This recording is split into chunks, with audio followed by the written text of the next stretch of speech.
WHO의 팬데믹 선언 때문에 오늘 우리 증시 사이드카까지 발동이 됐고요. 전 세계 증시가 일제히 폭락하고 있는 그런 양상이라 지금 우리 국내 경제뿐 아니라 세계 경제 전반에 미칠 영향이 정말 우려됩니다. 숭실대학교 금융경제학과 겸임교수 홍춘욱 박사, 안녕하세요. 네, 안녕하세요. 네, 사이드카라는 게 주가가 갑자기 너무 빠지면 일시적으로 거래 중단시키는 거죠? 네, 정확합니다. 5% 이상 빠져가지고요. 예. 1분 이상 지속되면 사이드카를 해가지고 5분 동안 거래 정지시켜버리는 겁니다. 네. 그런 다음에 냉정을 되찾은 다음에 다시 거래하세요 하고 풀어줍니다. 네. 근데 이제 사이드카가 발동됐다는 말 자체가 벌써 금융시장에 패닉이 발생했다는 뜻으로 해석할 수 있겠습니다. 네. 이 사이드카 발동이 한 8년 만에 처음이에요? 예, 2011년 10월에 그리스 재정위기 때, 예. 그러니까 2008년 글로벌 금융위기가 끝나고 세계 경제가 이제 평화를 찾았구나라고 생각했던 2011년에 경제적으로 보면 크게 두 가지 사건이 있었는데, 첫 번째가 미국 신용등급 강등, 혹시 기억나시는지 모르겠습니다. 예. 예, 거기에다가 이제 그리스뿐만 아니라 지금 문제가 되고 있는 이탈리아 등등까지 피그스라는 굉장히 안 좋은 용어 기억나세요? 그죠? 예. 그런 국가들로 연이어 재정위기가 확산되는 가운데 금융시장에 패닉이 발생했습니다. 그래서 그때 종합주가지수가 1570포인트까지.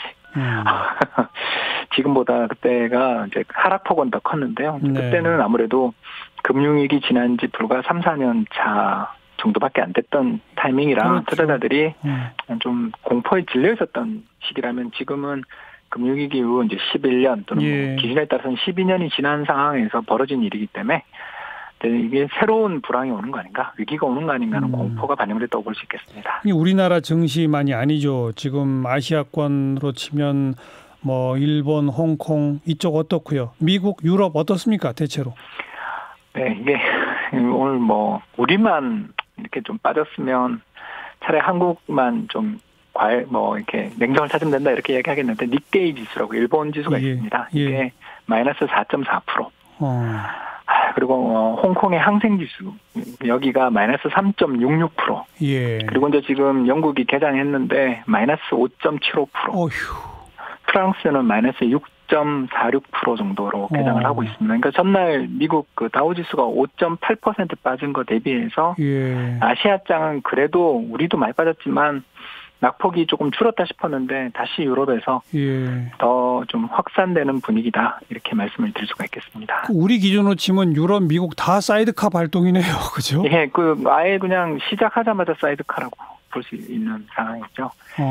그래서 이게 이제 문제가 사실은 월요일 날 급락했지 않습니까? 그죠? 블랙 먼데이 그랬는데 이게 좀 진정되는 듯하다.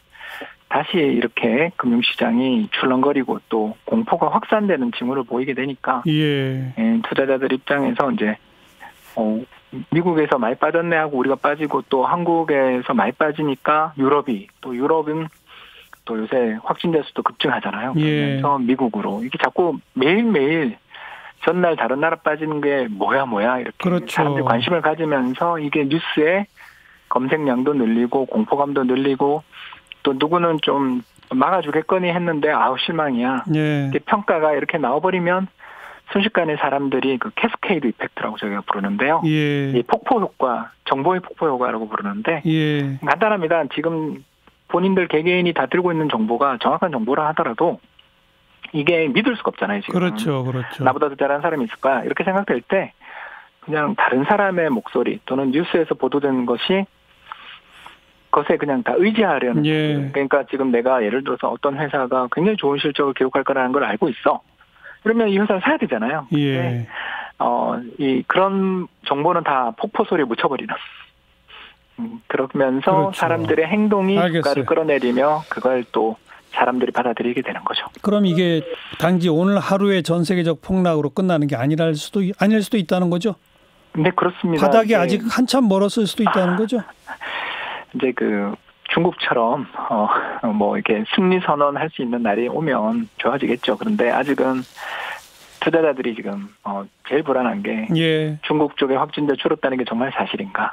그리고 더 나가서 올해 한국도 총선 있죠. 미국 대선 있잖아요. 네. 그러니 정치적 갈등들이 올해 꽤 높은 해입니다. 이런 해인데 과연 제대로 된 재정정책, 정부의 대응이 나올 수 있겠는가? 이것이 되겠냐? 예. 이런 기관의 목소리들이 시장이 지금 아직 바닥을 만드는 걸 늦추고 또 주가의 하락을 만들어내고 있다고 볼 수 있겠습니다. 예. 그러니까 이런 급락과 패닉 상황에 정부라도 제 역할을 해야 되는데 미국 트럼프 대통령도 뭔가 획기적 대책을 내놓나 보다 했더니 유럽에서 미국 오는 거 다 막겠다 그러니까 증시가 확 빠졌던 거 아닙니까? 이게 한 달 동안 막겠다라고 하는 것은 뭐 이해는 되는데 네. 미국도 이미 확진자가 1,000명 넘었는데 이제 그런 식으로 서로가 서로를 이렇게 이동을 차단시키는 방향으로 가게 되면 초기에는 효과가 있을 수 있지만 경제는 우선 직격타죠. 한마디로. 그렇습니다. 이게 또 경제 규모 자체가 알겠습니다. 네, 이제 미국과 유럽이 비슷한 규모잖아요. 그저 지금 상황이 워낙 엄중해서 뭘 어떻게 해야 하는지 물어보기가 겁나네요. 뭘 어떻게 해야 합니까? 네, IMF가 오늘자 그 홈페이지에 블로그 글을 하나 게시를 했더라고요. 네. 그래서 그걸 제가 잠깐만 설명드리면 예. 사고가 발생했다. 경제에 액시던트라고 표현을 했어요. 사고가 발생했다. 그 사고가 발생했을 때 어떻게 대응해야 되느냐? 뭐 당연하죠. 우리 고속도로에 사고가 발생하면 네. 사고 났다는 걸 알리기 위해서 비상 깜빡이도 켜고 또 경찰도 부르고 또는 뒤에 사람들이 피해갈 수 있도록 뒤에서 신호도 보내고 해야 되잖아요. 그 일을 누군가 해야 된다. 예. 근데 정부가 과단성 있게 추가적인 연쇄 사고가 안 나도록 그리고 더 나가서 어떤 사고가 구조적인 충격으로 예를 들어서 사람들이 되고 해고되고 기업이 파산하며 은행이 흔들리면 그 사고가 이거는 이제 항구적인 악영향으로 가잖아요. 그렇죠. 이걸 막기 위해 두 가지를 해라. 먼저 금리 내릴 여력이 있으면 금리 내려라. 그리고 재정을 신속하게 대규모로 풀어라. 이 말씀을 좀 하는 것 같습니다. 네, 이건 세계 모든 주요국 정부에게 그렇습니다. 금리 내리고 재정 풀어라 이 말이군요. 네, 그리고 회복되면 그때 긴축해라. 네, 그때 해도 된다. 이런 이야기를 하고 싶습니다.